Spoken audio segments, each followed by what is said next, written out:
The views and opinions expressed in this program are those of the speakers and do not necessarily reflect the views or positions of any entities they represent, including Olas Media. Olas Media. Olas Media presents Cannabis Enlightened.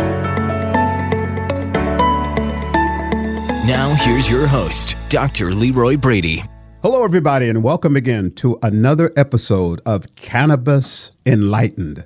I am your host, Dr. Leroy, and I have the really good fortune of having a guest with us today that is very deep, very fascinating.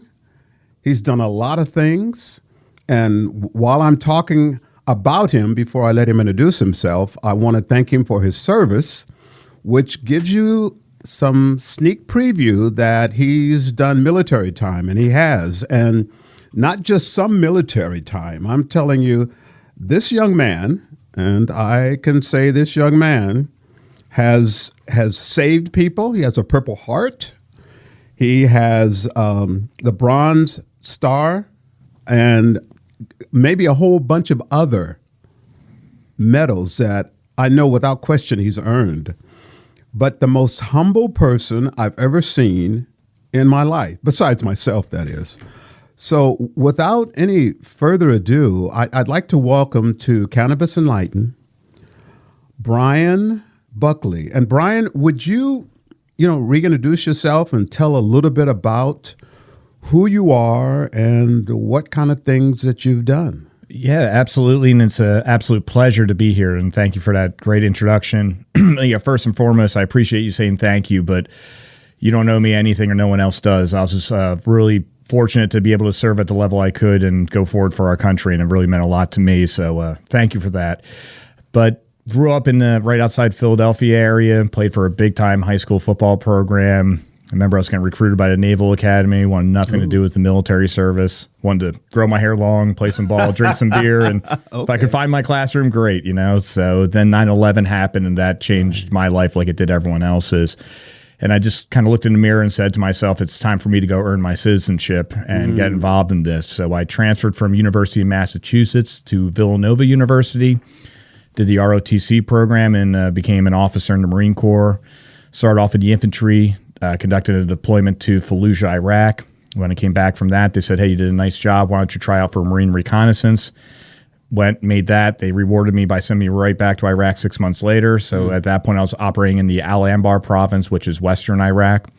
And when I came back from that deployment, the Marine Corps just got into special operations, which is now known as Marine Raiders. And I went to selection, made that, became a team commander, and conducted deployments in Southeast Asia, Africa, as well as Afghanistan, in particular, the Helmand province. During my time in the playground, I got some bumps and bruises along the way. I got shot up in Afghanistan, but thank the Lord for the great doctors and nurses over there. They put Humpty Dumpty back together again and got me right back out in the missions. And when I got out in 2013, I really started noticing kind of what was happening to our veterans. A lot of great nonprofits helping out the active duty services and their families, which is terrific. They need that. Right. But for me, when I kind of walked out the door, it was like tumbleweed went by me. I turned on my car and drove off the gate, and that was it. It was over. So I really wanted to help out veterans transition. Sure. And we started a nonprofit called Battle Brothers Foundation. And during that time, my body was really at war with itself. That I know we'll get into a little bit more. And someone introduced me to cannabis in 2016, and that motivated me to talk to some members of Congress and see what we could do. And I like the way you talked about bumps and bruises. Yeah. Wasn't exactly bumps and bruises, Bryan, were they? I mean, when you get shot, that's not a bump or a bruise. Yeah, this one was what they call an under-barrel grenade launcher. So basically the enemy, their weapon of choice are AK-47s, and they put a little grenade launcher thing underneath of it. And this one, we were in this area called Kaligas in the Helmand province in Afghanistan. And just sounded like a fly ball flew by my head, and I either said the word fuck, but I definitely was thinking it, but I knew they got me, and boom, that went off, and basically shrapnel all throughout my body. But things I know we're going to hit on about preparation, it's like our preparation prior, we won that fight before it even started. Right. And, I had to go back and get some surgeries, and some surgeries. Yeah, I do 3. Okay. Yeah, they did. They came back. they basically the whole way went down that, I get hit. It is just chaos is breaking out around us. What my team did in Afghanistan, we were what they called the commando mission. Right.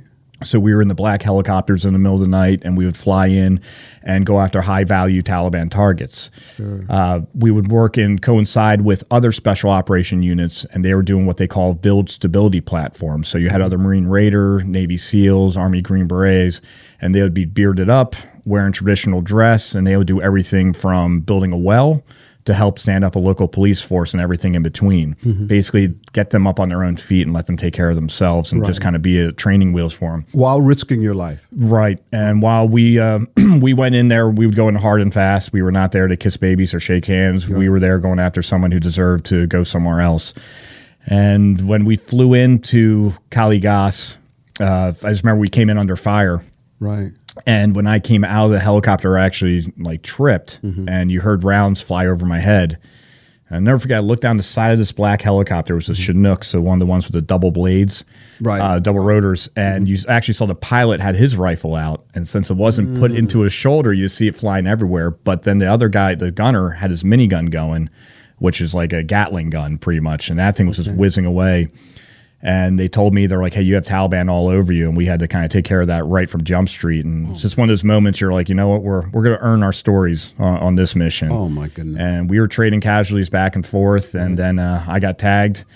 And, I tell people I now know what it's like to be in a popcorn machine just because the earth underneath of me was just popping up. Wow. And it looked like giants had their hands on the trees. I mean, the Helmand province, which I'll love to describe to you guys more, it's like a triple canopy jungle, essentially. And it just looked like giants were shaking the trees with all the small arm fires, RPGs, mortars, and all the other badness that's coming out.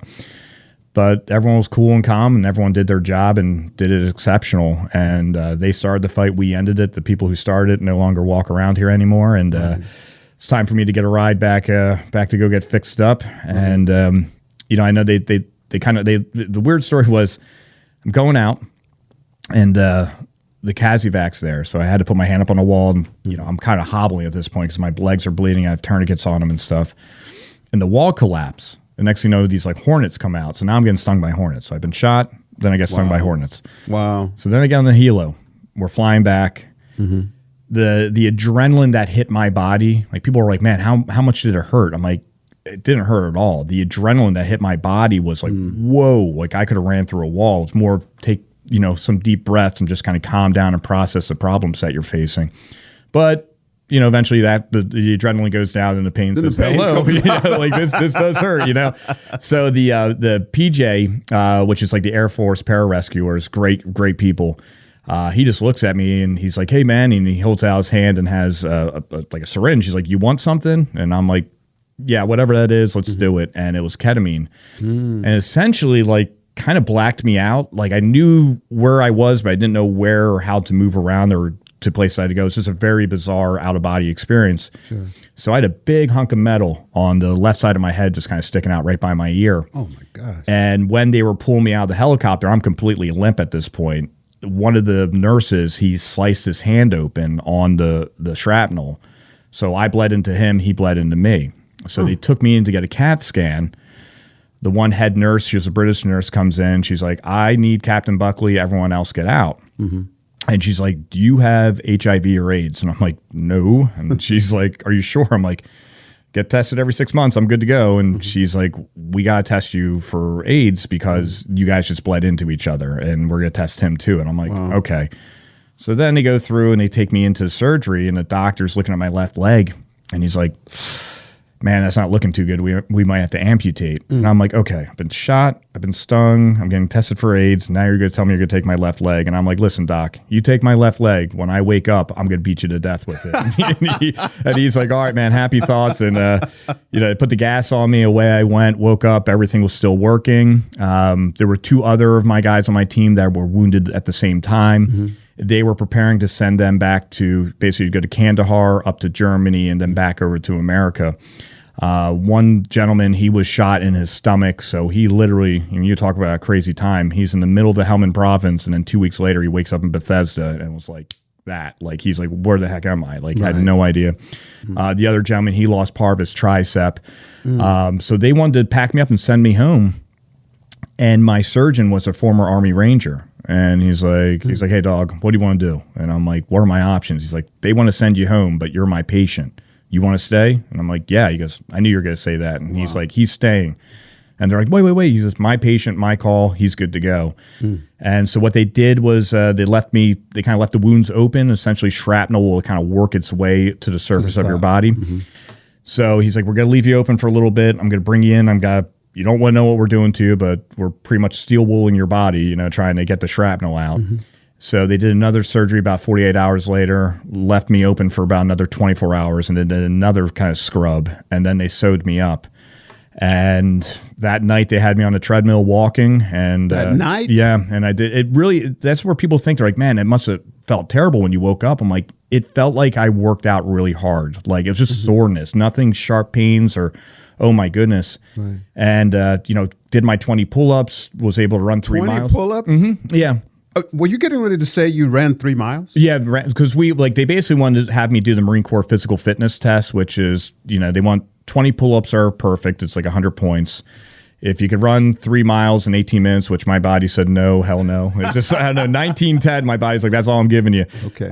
But then I ran 3 miles. I'm not going to say it was a land speed record, but I could do it. And then, you do 100 crunches, and they're like, okay, you're back on active duty. And I went right back on a raid the following week, so I didn't miss a mission. After how long? About 6 days. 6 days? Yeah.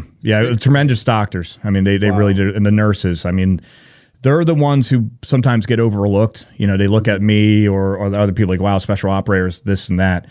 These nurses and doctors had to see, pretty much just misery 24/7. I mean, some of the operations they had to perform. And sadly, it was the summer of 2012. And I not bragging, this is just what some high-ranking officer told me. He's like, this has been the bloodiest summer for special operation forces since the Vietnam War. It was just a really, really tough time. Now, I really wish my audience was here in the studio and could see the look on your face. And as you describe what you went through, this is not at all like a Hollywood movie. No. This was not like a video game that a lot of young people play. Yeah. I mean, those people get up and they walk and they do other things in life, and the video game ends, and those are animated people anyway. But the people that you were working with, your other team, they either survived or they died. Yeah. And when we say they died, they didn't exist anymore. Yeah. And it's just fantastic that you had such a, can I say, speedy recovery? For sure. I mean, again, it's like, the amazing work of the medical staff. Yeah. My love for my teammates. I do believe in the power of mental healing, that like you want to get back out there. And it was just, really, one of the guys on my team probably said it best. He's like, that was the best deployment and the worst deployment. I saw the very best in mankind. I saw the very worst in mankind. And it was just, it felt like yesterday, even though it was a little bit over 10 years ago. Wow.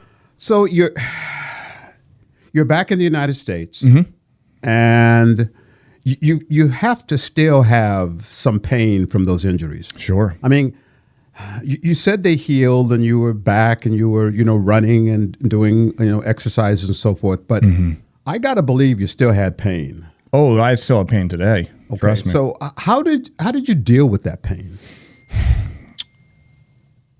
Growing up the way I did, and I got to give a lot of credit to my parents, obviously. I mean, my parents built the foundation for success in life and provide you with the tools, and you got to go make what you will with them. Right. And, my dad always told me, he's like, you're never going to be the smartest. You're never going to be the fastest. You're never going to be the strongest. But one thing you can control is your work ethic. And if you outwork people, good things will happen. And, my dad, God bless him, like, I don't know if he knew what to do with us raising us, so he just put us to work. He was an engineer, and we'd wake up and you'd hear like the truck beeping, and you're like, oh no, what are we doing today? And some crazy project. But he really instilled, hard work and mental toughness, and really just putting the needs of others before yourselves. And that's just kind of how it helped me get through things. Even when, like, in my athletic career, playing with injuries and stuff, you just kind of have to block it out because there's a higher purpose that you're serving. Right.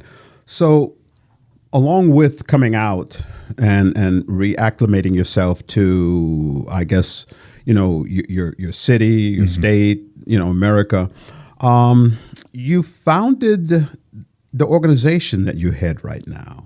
What brought that about? The first organization I founded was Battle Brothers Foundation, which is a 501c3, and we established that in 2016. And I just saw a void in what was happening with veterans. There was a lot of great things happening for the active duty forces and their families, but veterans were kind of, high five, thanks for your service, good luck. Yeah. And you just saw, it's really difficult. I just talked to a former professional baseball player, and I was saying, you can probably understand this too. It's like when here I am, a special operator, you're doing all this crazy stuff, and, people literally make like video games and movies about the things you're doing in real life. Sure. And then all of a sudden it's over and you kind of lose your identity and you kind of like, well, what now? What do I do? And you just kind of start seeing depression setting on people. Obviously, a guy like me who's 100% disabled, I can go get any pill I want in the VA essentially, to block the pain or do stuff like that. And you just start seeing this slippery slope. So we wanted to form Battle Brothers and make a 3-tier approach of personal, medical, and economic. And personal being like you're about to transition. You get one of the Battle Brothers, kind of like a big sister, big brother network, just there for you 24/7 to talk things out. Medical, if you're suffering with opiates, alcohol, post-traumatic stress, or all the above, we have a director of treatment and recovery, and we can get you into some really nice treatment facilities, things where like celebrities go to free of charge, just to kind of take a knee and get your body right. We help out with VA disability claims to ensure that that veteran and their family are getting all the benefits that are owed to them.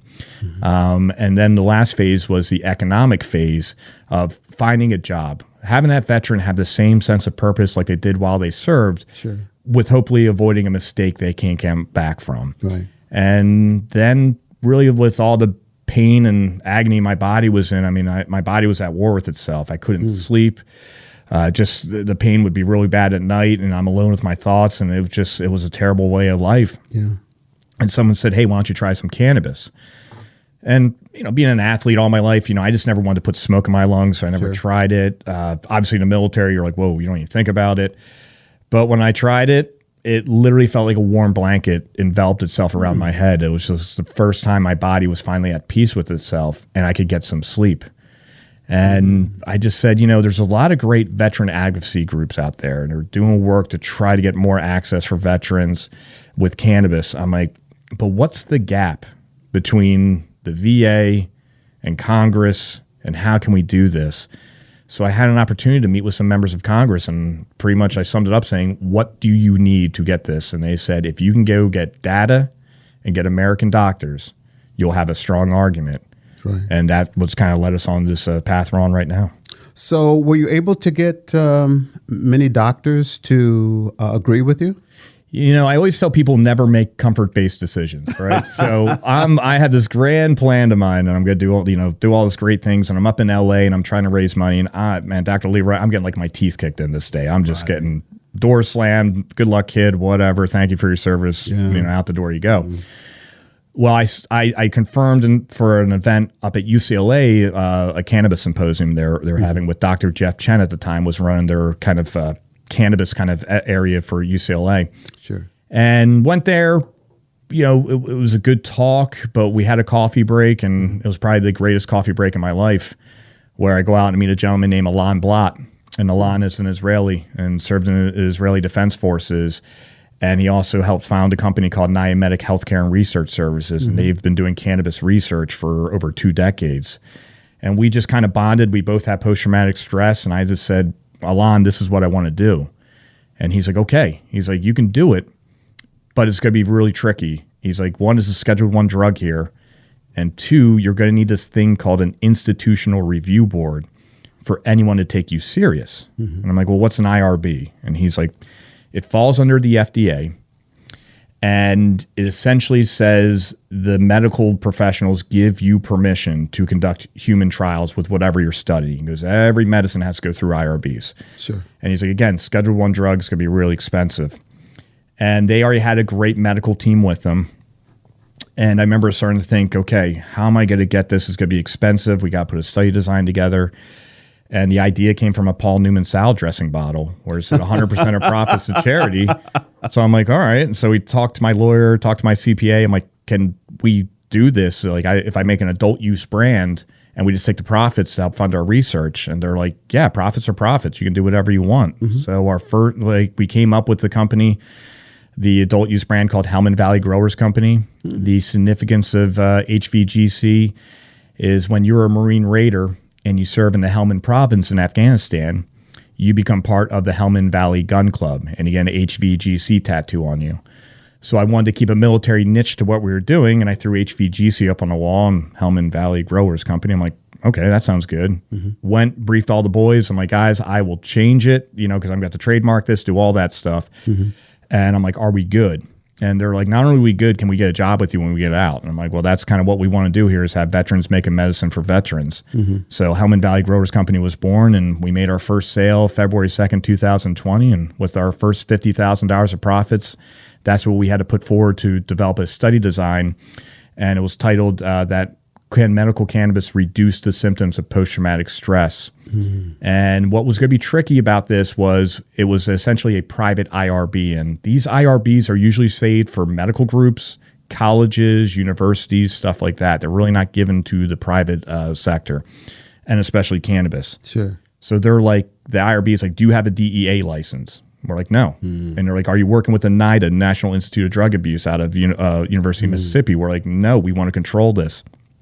And they were kind of going back and forth, but our gentleman leading our steering committee is a man named Dr. Victor Novak. And at one point, he was in charge of Harvard's Clinical Research Institute. He's an Israeli, studied with Meshulam, awesome guy. He actually did this study in Israel, and they had an 83% success rate. And he basically, from my understanding, he just kind of slid it across. He's like, I've already done this. This is how it worked. I just need to do it with American veterans now.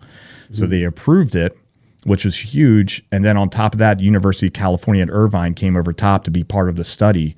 And they're our principal investigators. So essentially you'll have Israeli doctors working with U.S. veterans, and UC Irvine sitting there saying, yep, that happened, that happened, that happened. And that's big because now we can actually publish in medical journals, and the medical community has to take it serious. And we just need to fill that void and give Congress what they need to say, numbers don't lie. This stuff is viable. It works. And what was the reaction? I think a lot of shocked at first. I even think too, I mean, we're getting close to funding the study, but I think even when I'm talking to people about it, it seems like it's so kind of like, wait, what? No, like, that can't be real. Or, it's kind of weird. I mean, I always tell people too, when I got my first cannabis license, I mean, I literally walked out into the parking lot and thought the Monopoly man was going to be waiting for me. Like, hello, sir, welcome to the club, stuff like that. Not the case, And when I got the IRB, I'm like, oh, we're money. We're going to fly. Right. Not the case. But I'm either stupid or hard-headed, but I don't know. What do you think was fighting you? Was it the fact that cannabis is Schedule I? Or was it something else that made people, stop and say, whoa, wait a minute? Yeah, I don't. I'm not sure. We kind of over the past 60 days or so, we've hit a groove where we're going to get this thing funded really fast. Okay. And I just think it took a while to kind of, one of my dear friends, his name's Greg McCluskey, and he runs a Ramona Cannabis Company and has a manufacturing group called Bear Flag Group, and we met up in LA one night, and I really just sat down and kind of broke everything down to him, and he's like, I get it. And I'm like, okay, maybe it's just so kind of over people's heads where I'm trying to really explain why this IRB is so important. That now I think people are finally starting to get it, and we're starting to see more process with it. And what's going to be amazing about Dr. Leroy is this first study, it'll be here with California veterans. The reason why I'm not bringing people in from different states, Dr. Novak's like, we've never done this before. I would hate to call a guy up in New York and say, can you fly back here real quick? Because I forgot to do this with you. He's like, so we're going to learn. But at the end of this initial study, we're going to develop a formulation and a treatment protocol that can reduce the symptoms of post-traumatic stress. I'm in talks with a VA in a different state right now that once we have that, we can move it into that state, do another study, prove that's repeatable, accessible, having the same results. Like, imagine like Coca-Cola in LA and Philly, it tastes the same. Right. And then at that point, I'm about as far as I can go. And I'm already working with both Democrats and Republicans. And they'll give me a platform. I'll raise my right hand. I'll say, here's your data. Here's your American doctors. Can we proceed with FDA trials? And I'm not going to stop until our Hellman Valley Growers Company medical product is in every VA pharmacy in America, meaning doctors can prescribe to a vet. He walks downstairs, he or she, and they get it and walk out, thus making medical cannabis federally legal. And it just won't be for veterans. It'll be for every patient in America. And when that happens, and when you testify at Congress, I'm going to be the first one to say, "Hey, he was on my podcast." Yeah, we'll be right outside. We'll do. You get the exclusive. I'll be there. I'll say, hey, Bryan, come over here. I need you for a few minutes. Absolutely, let's go. So, I noticed you said post-traumatic. Yeah. About 4 times. Mm-hmm. So can you break that down for me? What is that? What does it look? I mean, why is it a thing? And that's like a question on a question almost, because it's still a little bit of a mystery. There's some doctors, Dr. Peggy, she's out in Boston. And I'm so sorry, I can't remember her last name. I'll have to send you this white paper and you can kind of review it. Love to get it. But she's been working with special operators since like 2010, trying to figure out like what is post-traumatic stress. Right. And she kind of has it broken down into like 7 factors, imminent death, being shot, seeing someone killed, killing someone, sexual harassment, things of that. And that all kind of adds up to your post-traumatic stress and kind of puts it comes back to you. Yeah, exactly. Because for me, it's like when you were in the service and you're kind of running and gunning and you're just so busy, you're good. Yeah. When you get out and then you got that moments of lull and quiet. That's when you start thinking. That's when everything starts coming back. And it's debilitating. It can be. It's so mysterious. Like you and I could see something, you might be fine, but then I'm kind of messed up from it. Right. We're all different, and it just kind of hits people in different ways and how they deal with it. For me, I'm very open about my military service. Whatever I can say, I'm going to talk about. One, I think it's therapeutic. And then 2, I never know if I'm talking to a future congressperson or a senator or a president that, hey, I want you to know if we need to go and you got to break the glass and send, your greatest assets in the country, your men and women, to go forward and fight. And they're going to be your kids, because unfortunately during times of war, I say during times of peace, children bury their parents. During times of war, parents bury their children. Yeah. It's a young person's game at that point. Just understand what you're going to do. They might not get physical wounds, but we're all going to come back with some demons, and you're never going to beat your demons. You just got to learn to fly above them. Right. So understand what you're asking these people to do. And if there's some diplomatic solution, let's try that out, because they'll go and they're going to give you everything they got because they just signed a blank check payable with their lives. But let's just we fully understand what we're getting ourselves into. Right. Well, Bryan, let me ask you a question. And if this is something that you choose not to answer, I'm okay with that. Sure.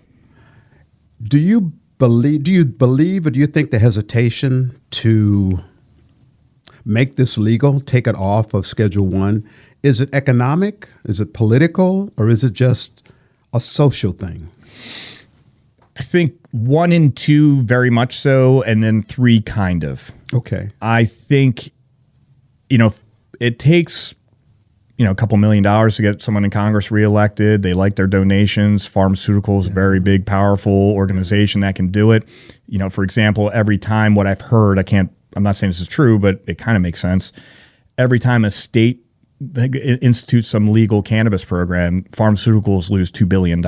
Yeah. So I really think they're probably telling some people like, hey, here's a donation. By the way, no, we don't want that stuff out there. Okay. So, and that's where I'm saying once we prove that it's repeatable, accessible, having benefits, and this is how you do it, pharmaceutical companies could be like, okay, let's go. We can do it. And Congress will give you the green light. And then I think a little bit too on the social side. I think we've all lived through the war on drugs and all that stuff. But a really interesting phenomenon kind of has happened over the past 10 years is where you have all these Vietnam veterans retiring. And again, we just talked about, when you're busy, you can kind of compartmentalize stuff and not think about it. But then you're retired, a lot of time to relax, be alone. Right. Those demons come knocking on your doors, and they're kind of reliving things that, happened to them 30, 40, 50 years ago, whatever it may be. And they're kind of going into cannabis. We work with a lot of Vietnam veterans where they're like, I'm finally finding relief.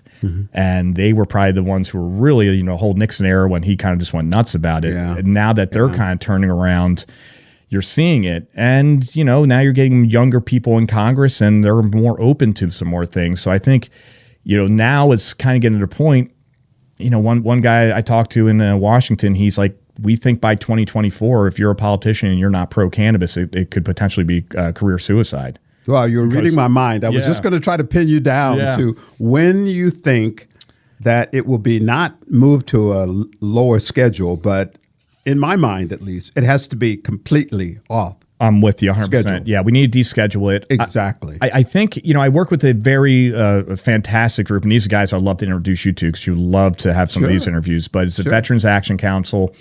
We're not an official organization. Really started off as a buddy check just during the times of COVID for kind of vets to kind of get on a phone to just talk with each other, but it became something pretty special. And we got some really talented individuals all throughout the country and some international veterans. And we've been working on some of this stuff here with Congress, and they actually send us bills now to review and give our input on. Wow. And we were very much in there like there is a thing, and kind of stay with me here. It's okay. So the United Nations, they have like the 1961 treaty, which is kind of like every country follows this thing. And it's about what's illegal and what's not, and so on and so forth. True. And in December 2nd of 2020, I think it was a vote of 15 to 14, they removed cannabis from that treaty. It literally was like almost, if you can imagine, the old like NATO versus Warsaw Pact. It was all the Western countries, even the United States, voted to remove it. Right. And I think it was like Azerbaijan, the last second, came over and was kind of the deciding vote, saying, yeah, we're for it. And basically said there is medical benefits to it. And the general secretary sent letters out to all world leaders saying we no longer consider it internationally illegal, Right. It's the first time in America's history we did not follow the 1961 treaty. And it's still Schedule 1. So we have sent letters to the Attorney General. I was in D.C. on mid-September meeting with 27 legislators, both Congress people and senators. And we kept pushing that and showing them the work that we did. And when you saw President Biden, pardon the 6,500 people that I don't think anyone got pardoned actually, but at the end, he's like, I'm directing the Attorney General and HHS to look at rescheduling cannabis. I remember that. Yes. That was our verbiage. Guys were like, I think that was us. I'm like, I don't know, man. It's like a billboard. You never know if someone actually paid attention to it or not. Right. Regardless, they are looking at it. We just don't, if it goes to a Schedule 2, it would kill our industry. Yeah. Schedule 3 would help because it removes from tax code 280 and all that stuff. Yeah. But again, we are pushing 2. It needs to be descheduled. So I think you might see something. I wouldn't be surprised in the next couple of years that they start moving it. Just pray to the Lord that they don't go to Schedule 2. That'd be really tough. Yeah, there were a lot of people that I speak with that say, well, it just needs to be off of Schedule 1. I said, no, dude, no. Careful what you wish for. No. It has to be descheduled altogether because then that's another fight. Yeah. And that's a fight that we have to take up. Yeah. And trust me, there will be people that we won't mention on this program who will benefit as long as it's a scheduled drug. Sure. So it's got to be descheduled. So I want to get back to the product that you produce. What is that product? So what we do now, we will not make any medical claims. The way we kind of got started, we have some great guys named George and Cody Sadler. They had a brand they sold a couple years ago, and they also now have, it's kind of taken California by storm, the brand called Gelato. And, I was telling you earlier, going in, trying to get investments, do something, make this happen. We had the ideal investor. Unfortunately, he had to pull out for health reasons at the last minute, so we were kind of free agents. And I just threw, George and Cody wanted to donate to Battle Brothers Foundation, and I just kind of threw a Hail Mary talking to about Helmet Valley Growers Company. And they kind of looked at each other and smiled, and then George was like, you guys are going to make a formulation and a protocol and get into the VA? I'm like, yeah. And he goes, all right, get in here. We're going to back you up. All right. And we were probably the only brand in the country that could get our product on a shelf for $0. George and Cody don't profit off us. They don't want to. They just want to help out Americans. So we started out with an indica distillate and hybrid distillate carts and started there. And we started expanding out into more things on pre-rolls and some flour and some different cool things we're doing. Right. But the real nice thing we do with our distillate carts, everyone that we have on our menu, we've had feedback from veterans where they've said it's helped them with their post-traumatic stress or it's helped them with this. We won't make any medical claims. We're just saying, here you go. Yeah. This is what we're hearing word of mouth. I mean, our big flagship one is one called Afghanimal. I just thought it was a cool marketing kind of idea. Yeah. Helmand Valley Growers Company, Afghan Animal, here we go. And it's animal cookies and an Afghan Kush. And when I gave it to one of the Israeli doctors, he called me up. He's like, "What did you put in that?" And I'm like, and I told him, he goes, "That is doing exactly what the medicine should be doing." Wow. He's like, I took 3 hits before I had dinner, and he's like, and I felt great, euphoric. My joints were loose. And he's like, usually I smoke a pre-roll before I go to bed, but he's like, I wanted more of that. So he's like, I did another 5 hits, and he's like, and I never have slept so well in my life. Wow. And we've just get such positive feedback. So that's kind of like our go-to. If you're suffering with post-traumatic stress, try our Afghanimal. So where would, and I guess I'm going to be asking you, give a plug for your Battle Brothers Foundation and the product. Where would someone listening to this, where would they be able to do a couple of things? Contact you. Yeah. And find your product. Yeah, so for Battle Brothers Foundation, go to battlebrothersfoundation.org. You'll see what we have going on and where you can donate. To find our product, Helmand Valley Growers Company or HVGC, just go to hvgcompany.com. You can see what we have on our menus, and then you can actually find a link where it says where to find us, and you just literally put in your zip code, and it's going to let you know the closest dispensary that carries us. And again, everything, it's a great product. You're not going to be disappointed, but think about what you're doing beyond that. Your money's going to go forward to help save the lives of some veterans. So it's just not, I'm in here for the green rush trying to make money. Honestly, I haven't even paid myself 1 red cent. I'm working for free, just living off my disability. But I'm not going to, until we get this research going, it's the most important mission of my life. So you will literally contribute any, like our gear, anything like that. We always take the profits and put it right back to our research, just because that's the most important mission of my life, and that's why we're here. Right. I can already tell, Bryan, that you're going to have to come back. Yeah. I mean, some way you're going to have to come back. If I have to go out and find you. Yeah. I was going to say hog tie you, but you mentioned earlier that you're 100% disabled. Yeah. And I have to say, and the listening audience, this man does not look disabled in any way, shape, or form. I appreciate that. Looks like he could bench press like 500 pounds right now. I could watch someone bench press 500 pounds. I don't know if I'm the one doing it, but That's great. Lastly, is there anything new happening? Your organization. Yeah, we just launched a really fun product. It's our diamond infused chillums. Just go out and check them out. They're literally a pharmaceutical grade glass made here in America. They hit extremely well. They're extremely convenient. You can cap them. You'll save all the terpenes and all that. And it's having a lot of fun. There's nothing like it out in the market, so we've really highly encouraged. And you diamond infused. Yep, chillum. So it's like a little glass chillum, and you guys will see the size. It's nothing aggressive. It can fit in a pocket easily, and you get a cool product afterwards. You got another utensil to use for your cannabis products. So it's a lot of fun, and people who are getting into it just have loved it from Jump Street. So we really encourage people to go out there and check it out. Wow. Bryan, this has been a real delight. Yeah. I mean, you're just fascinating to talk to. I mean, you've got your own personal story, your travels, your work with Congress, and most definitely for our program, your work with cannabis. Yeah. And I definitely want you to come back at another time. You got it. If we can find you, if we can. Yeah, well, we're working hard to get into March and Ash right here, so hopefully we can have a nice little kind of opening, stuff like that, and we'll do some things here. Yeah, you never know what's possible. Yeah. We're working it, so we'll get it done. Okay. Well, listen, once again, I want to thank you for being on the podcast, and I'm going to say it for maybe the 3rd or 4th time. Thank you for your service, and I think the work you're doing is just fantastic. Oh, thank you so thank much. you very much. Thank you for your time. If you would like to hear this particular episode and all of the episodes that are on Cannabis Enlightened, please just take the time to log on to cannabisenlightened.com. And if you'd like to send me a note, a comment about this particular episode or any of the episodes, you can reach me at Dr. Leroy at cannabisenlightened.com. Thank you very much for listening, and I look forward to, as I said, the next time we can talk with Bryan Buckley from the Battle Brothers Foundation. Thank you very much.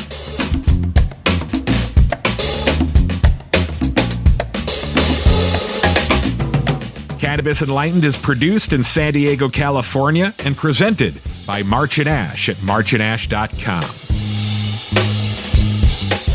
On behalf of Dr. Leroy, I'm Chris Cantori, and thank you for listening.